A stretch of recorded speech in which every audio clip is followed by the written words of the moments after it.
just want to remind folk that it's very nice to see some new people here. Hi, nice to see you. And other folk that the Heart Sutra and the identity of relative and absolute that we chant every Wednesday. Those two sutras contain the whole of the teachings. Just in those two, it's all in there. So although it may sound like we're doing it by rote, so most of us are, in fact, there are incredibly profound writings in there. So do feel free to, I'm sure you would bring them back, borrow a sutra book and bring it back, and if you're not familiar with them, have a real look at them and see what they mean to you.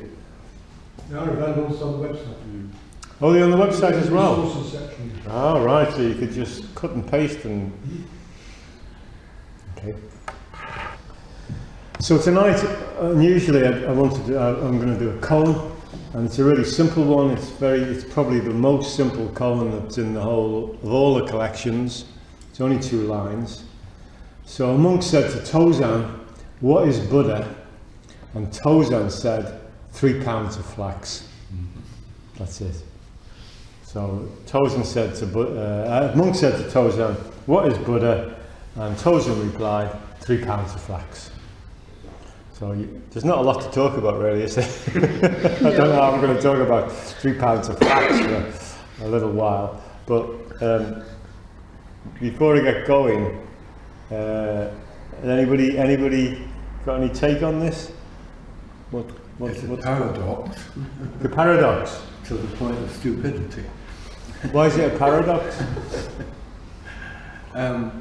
It's a shocking contradiction. Oh, is it? Mm. Okay. Okay, so you see it as a shocking contradiction. It's quite shocking, yeah. Why? Because the Buddha can't be at 3 pounds of flax? It comes out of the blue. Okay. Comes out the blue, so that may be maybe a hint of why it's interesting. It comes out of the blue, yeah. Everybody know what flax is, by the way? It's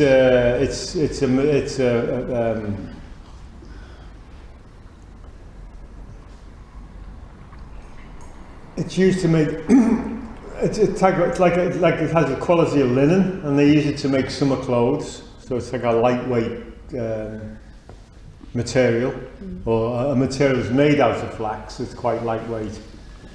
So I suppose you could imagine that when maybe Tozan was working with some fabric made from flax when he was asked the question. I don't know. I mean, I wonder if flax is like wool. You remember when you used to get what do you call a thing of wool? There's a name for it, isn't there? A skein. Just put your hands in, and somebody would make a ball out of it. Maybe he was doing that with flax. Sensei, I always think about this one as flax seed, because you use flax seed like the flax seed. Oh, right, so 3 pounds of flax seed. Could be. Could be. Maybe he was filling a cushion, I mean. Well, anybody, what the hell, what's going on? What did he say? What is Buddha? 3 pounds of flax. This kind of seems like a more polite version of another very similar one. Were you going to say 3 pounds of shit or something? A dry shit stick. Oh, the dry shit stick, yeah. Yeah, similar thing really, isn't it? So what would it, I mean, not, obviously you can't copy Tozan, but if somebody said to you, what is Buddha? What would you say? Is it something about Buddha nature being everything and not sacred? Some kind of... Yeah, there's definitely a flavour of that in there for sure. It's not sacred, and it's ordinary everyday stuff. Yeah. Thank you. Is it another comment on just right now? Right now, yeah. He's just holding it and it's just like that. Yeah, that's it, yeah. Could be that. Carry on. So if I said to you, what is Buddha, what would you say? Rain jumper. Green jumper. V-neck. Is it V-neck? No, V-neck. Okay, thank you. What isn't it? Sort of might be, we think mild. So what is Buddha or what isn't? Okay. 3 pounds of flax. That's not Buddha.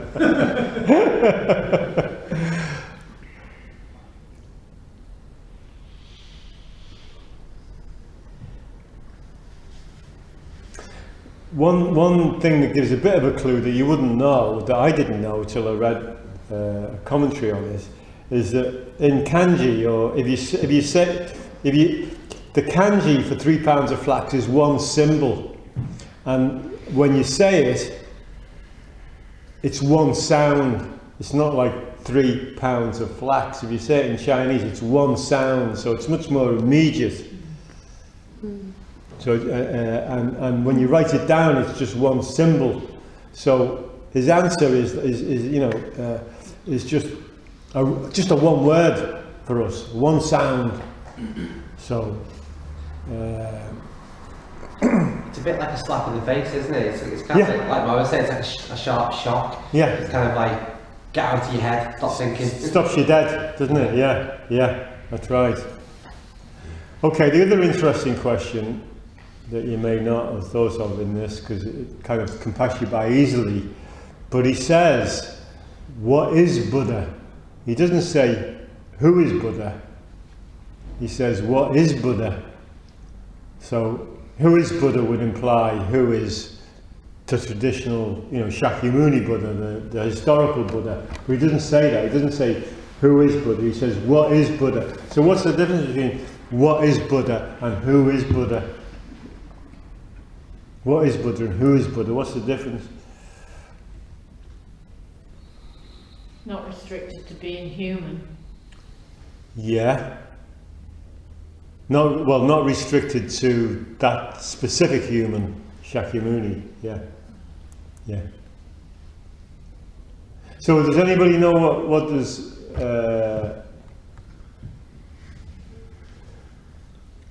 my understanding is what does Buddha mean? What's another way of, if somebody's a Buddha, what are they?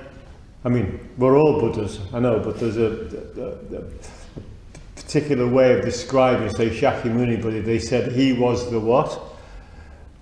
Awakened. The awakened one, yeah. So Buddha means the awakened one. So what is this? So when he says what is Buddha, they're saying what is this awakened state? What is this? What is this? What is this? What is it? What's going on? What is this? What is this awakened? What is it? What is this? What is all? What are you? What am I? What's the floor? What's the ceiling? What's going on outside? What's the traffic? What's going on moment to moment? What is it? That's the question he's saying. What is it? And the monk is saying, please show it to me. Please show me what this is. Who was it said it wasn't holy? Or I've forgotten. Sorry, who said it's not? Suzanne said. Suzanne, oh yeah, thank you. So it's not sacred or holy or anything. And it's about like when the emperor asked Bodhidharma, what is it? And he said it's nothing, it's empty and nothing holy about it. Nothing holy about it. So somebody said a shit stick and 3 pounds of flax is probably nothing very holy about them. Unless you're a person who collects them or particularly, likes flax. So he's saying, please show it to me. And he says, as Alan said, I mean, he just said it, he stopped him dead, 3 pounds of flax, he just stopped him.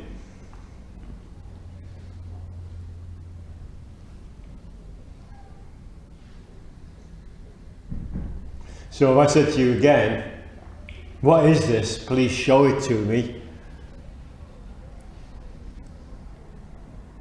What comes to mind? Is it life? Pardon? Life. Life. Whose life? This. This life. Yeah. Okay. Thank you. Pardon? Just say, live your life. Live Yeah. your life. Yeah. I would probably say the same as well. If somebody said to me, what is this? I'd probably, yeah. But I think we'll all agree that saying my life or this life isn't as effective as saying 3 pounds of flax, is it? Doesn't leave a lot of kind of, it doesn't stop you dead. You think, your mind still kind of runs on a bit when somebody says that my life or this life. And I'm not diminishing what he said, I'd probably say the same thing, but that's why this is such a good koan, because he says something that just stops you dead. Is it not the same as move? No. Why not? Because move and 3 pounds of flax, as far as I can work with. Yeah, well, That's like most stuff you did as well. it does, yeah. Yeah. Yeah, that's what's clever about all these guys. They, out of the blue, they stop you dead. And when we try to do it, it sounds like we're copying or imitating, or it's derivative. You know, it's kind of hard to get that real original that goes down for, well, this is probably 800 AD. So it's probably 1200 years old now. We're still talking about 3 pounds of flax. Sensei, I think the historical Shakyamuni Buddha actually, shortly before he passed away, he said, because I think a lot of his students and disciples were bitterly worried about who's going to guide us once you're gone. Yeah. And he said, don't worry, those of you who see the Dharma sees the Buddha. And the Dharma, although it's commonly accepted as the teaching, it's also meant as phenomena. And in Mahayana tradition, I understand that it actually that can designate, and very often does, designate everything. Okay. So actually, in a roundabout way, he kind of said, don't worry, those of you who see everything sees me.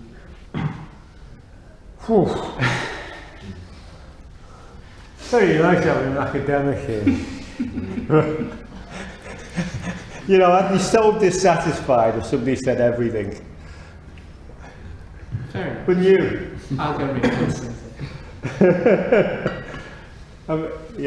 Everything doesn't do it, does it? Really, it doesn't kind of grab you. I know you're not saying everything. I don't suspect the Buddha wasn't saying everything, but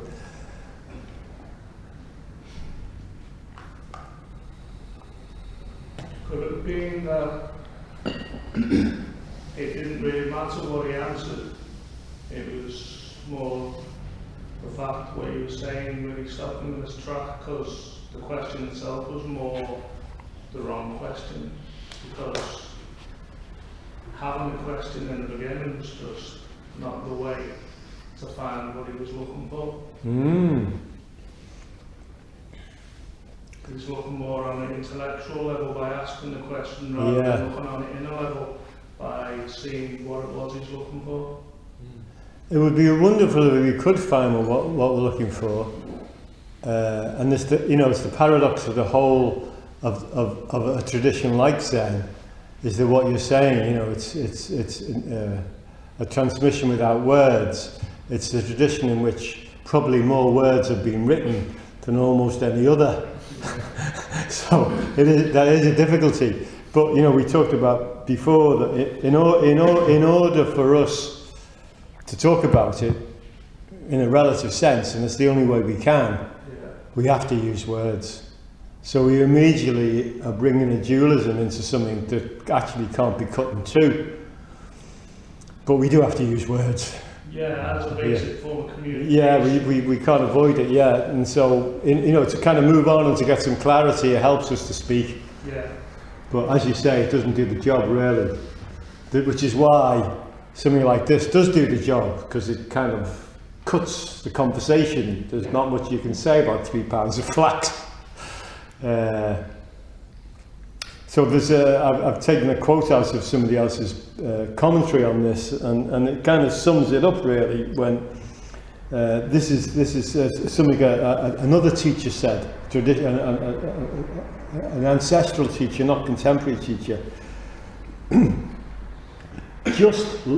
just live £3, just this dead £3, just this adverse £3, just this favourable £3. Wherever you may go, it is the same amount. How vast is this £3?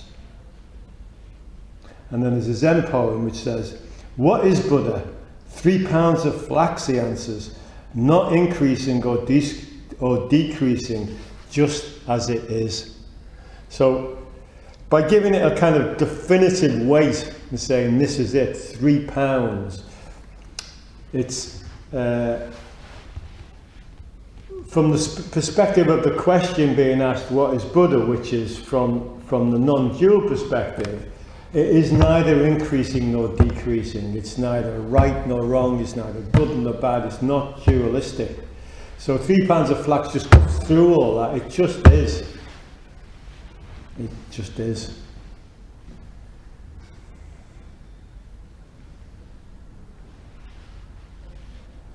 £3 of flax is before the words that are asked about the question that you.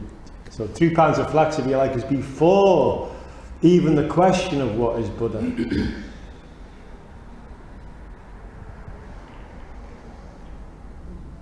Of course, all I'm saying could be a load of 3 pounds of flax. I don't know.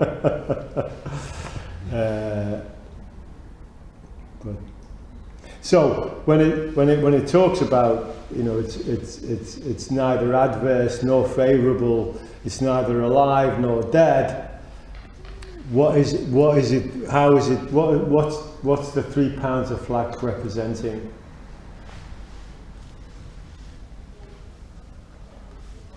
Everything as it is. Pardon? Everything as it is. Everything as it is, yeah. Everything as it is, and everything as it is from the perspective of it being unborn and undying, just ongoingly as is. And from that perspective, everything is, you know,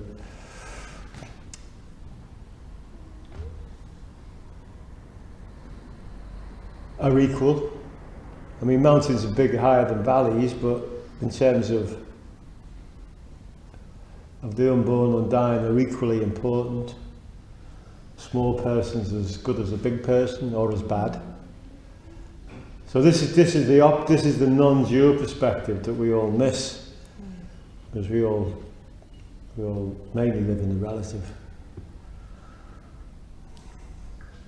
So, after Mumon, this is from the Mumonkan, this case, and Mumon who collected the things, so the 50 of them, and 50, 49? 48. Mumon collected these 48 cones, and he gives a little verse after each one, and after this one, he says, 3 pounds of flax, intimate speech, intimate mind, one who speaks of right and wrong is a person of right and wrong. Does that make any sense? Can you read it again? Yep. 3 pounds of flax, exclamation mark. Intimate speech, intimate mind, one who speaks of right and wrong is a person of right and wrong. Anybody got any take on that? I think the first part is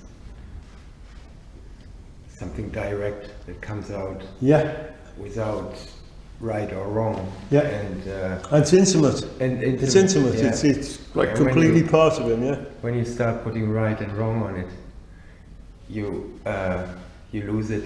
You lose it. Yeah. You're not in the same space as he was when he said 3 pounds of flax.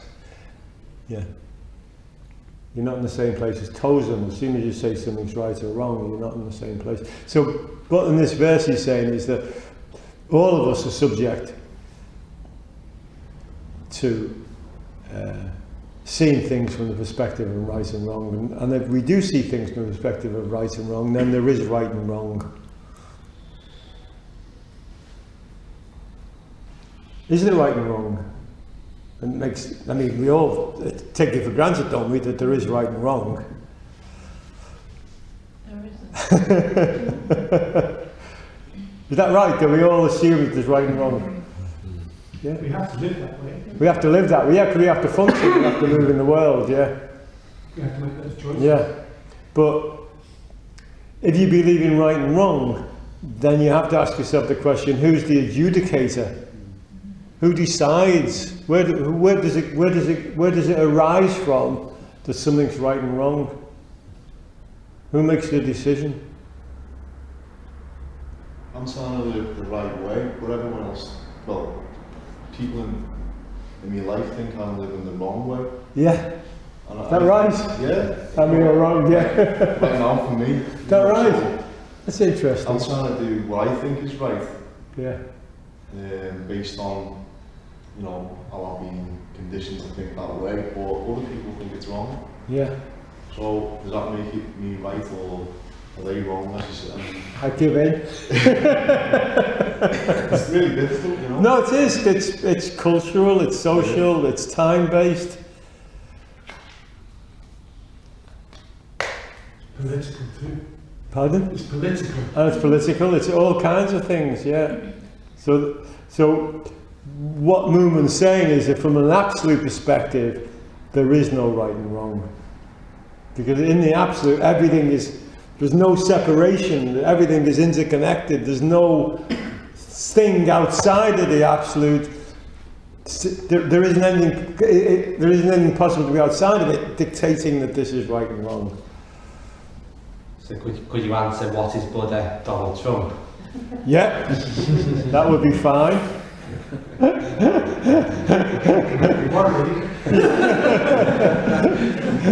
that will stop the conversation dead or just get you punished. Yeah, you could strike a blow against Buddhism for many decades. It was certainly stop the dead. But just I wanted to talk more, but we've run out of time. But there's something that I do want to talk about, because there is a verse that comes with this. Mumonkan also wrote, and he says, "Old Tozan studied a bit of clam Zen, and opening the shell a little revealed his liver and his intestines. Though it may be so, tell me, where do you see Tozan?" So he says it's a bit of clam Zen. So what he's saying is, like, when you clam up, he's saying the Tozan actually let you see everything. This is not just 3 pounds of flax. This is Tozan letting you see his guts. And the thing is, and the essence, or one of the definitive aspects of Zen, is it really encourages us to let go and to be present, to really show up and really be present, really show our guts. And I think for all of us, that's tough, isn't it? Because why would we be reluctant to do so? Why would we be really reluctant to be completely present and say what we say? For the same reason that Paul's getting criticism. Because we immediately put ourselves in the front line of, we're showing ourselves, and isn't part of our defence structure, and the reason that none of us feel completely free is that we actually don't want to show off. We would get all kinds of responses. We might get rejected. That we don't like. We don't like, exactly. Yeah. And our shell will be pierced, and the ego will feel hurt. So we all protect ourselves. I mean, sometimes it's good to protect yourself, of course, you need to. But let me just say in conclusion, I'd like to talk about it more, but if you feel you are the person, if you do feel like you're clam-like and you are protecting yourself, at least disclose yourself to yourself. You don't have to start, with another person, but the first step in being really upfront is to at least disclose yourself to yourself, which sounds easier than it actually is. I'm sure when I come up against something of myself, which I kind of a bit ashamed or embarrassed about, I skim over it very easily. If I'm not careful, I just kind of just slip it by, So, yeah. Okay. So may I ask one question about the right and wrong? Yeah. I understand in the absolute, where the perspective and the context is taken out, or in a manner of speaking, all context and all perspectives are allowed, or no perspective and no context are allowed. There is truly no right and wrong. But at the same time, for the benefit of the others, in context, there is absolutely right and wrong. Yeah, sure. And the practice surely is to see both sides of the same coin. That's right. And for those of us who are lucky to sometimes be stuck in the absolute, one of the jobs of a teacher is to rush us through that for the very reasons that you've said. Because finally, we have to act in a way which is good for everyone. Yeah. Thank you for bringing that up. Thank you. Okay.